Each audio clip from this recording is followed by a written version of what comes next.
श्रीमद् भगवद गीता अध्याय 22 सांख्य योग या कर्म संन्यास योग में भगवान श्री कृष्ण ने कर्मयोग और संन्यास का विस्तृत वर्णन किया है। इसमें उन्होंने यह स्पष्ट किया है कि कर्म संन्यास सांसारिक कर्तव्यों का त्याग और कर्मयोग कर्तव्यों का पालन करते हुए भगवान में मन लगाना दोनों ही आत्म साक्षात्कार के साधन हैं। लेकिन कर्मयोग को श्रेष्ठ बताया है क्योंकि यह जीवन को सक्रिय रूप से जीने और ईश्वर की सेवा में लगाने की शिक्षा देता है। अध्याय 5 के मुख्य श्लोक और उनके अर्थ।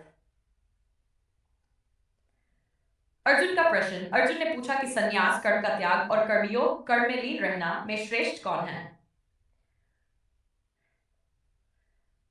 संन्यासं कर्मणां कृष्ण पुनर्युगं च शंसस् यच्छ्रेय इत्योरेकं तन्मे ब्रूहि सुनिश्चितम्। हे कृष्ण, आप कभी कर्मों के त्याग संन्यास की प्रशंसा करते हैं और कभी कर्मयोग की। कृपया मुझे सुनिश्चित करके बताइए कि इन दोनों में से श्रेष्ठ क्या है। श्री कृष्ण ने कर्मयोग को श्रेष्ठ बताया क्योंकि इसमें बिना कर्म छोड़े भी आत्म साक्षात्कार प्राप्त किया जा सकता है। श्लोक 5:2 संन्यास कर्मयोगश्च निःश्रेयसकरावुभः तयोस्तु कर्म संन्यासात् कर्मयोगो विशिष्यते। भावार्थ, कर्म संन्यास और कर्मयोग दोनों ही मोक्ष प्रदान करने वाले हैं, परंतु कर्मयोग कर्म संन्यास से अधिक श्रेष्ठ है। 3. कर्मयोगी की पहचान। सन्नित्य सन्यासी यो न द्वेष्टि न कांक्षति निर्द्वंद्वो हि महावासो सुखम बंधात् प्रमुच्यते। जो व्यक्ति विषय इच्छा से मुक्त है उसे सच्चा सन्यासी कहा जाता है। वह द्वंद्व सुख दुख आदि से परे होता है और बंधनों से शीघ्र मुक्त हो जाता है। फास्ट कर्म और ज्ञान का समन्वय। श्री कृष्ण ने बताया कि कर्मयोगी अपने सभी कार्यों को ईश्वर को समर्पित करता है और निष्काम भाव से कार्य करता है। ब्रह्मण्याधाय कर्माणि संगः त्यक्त्वा करोति ये लिप्यते न स पापेन पद्मपत्रमिवाम्भसा। भावार्थ, जो व्यक्ति सभी कर्मों को परमात्मा को अर्पण करके आसक्ति रहित होकर कार्य करता है वह पाप से ऐसे बचा रहता है जैसे पानी में कमल का पत्ता।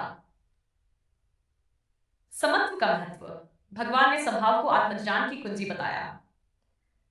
शुद्धाविने संपन्ने ब्राह्मणे विगवीरि हस्तिनी शुनि चारुपाके चे पंडिता समदर्शिन।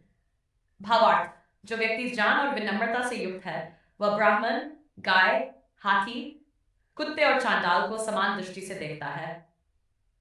शांति का मार्ग। श्री कृष्ण ने सच्ची शांति के साधन बताए जिसमें सांसारिक इच्छाओं और मोह को त्यागना आवश्यक है।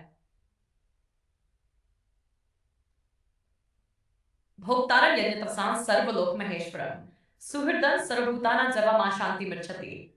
भावार्थ, जो ये जान लेता है कि मैं भगवान सभी यज्ञों और तपों का भोक्ता, समस्त लोगों का स्वामी और सभी जीवों का सच्चा मित्र हूं, वह शांति प्राप्त करता है। अध्याय का सार। 1. कर्मयोग और संन्यास दोनों ही मोक्ष का मार्ग हैं, परंतु कर्मयोग अधिक व्यावहारिक और प्रभावी है।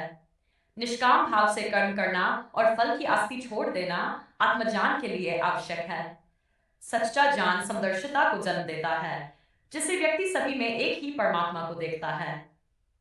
सोर शांति का मार्ग ईश्वर को जानने और उनकी भक्ति करने से प्राप्त होता है।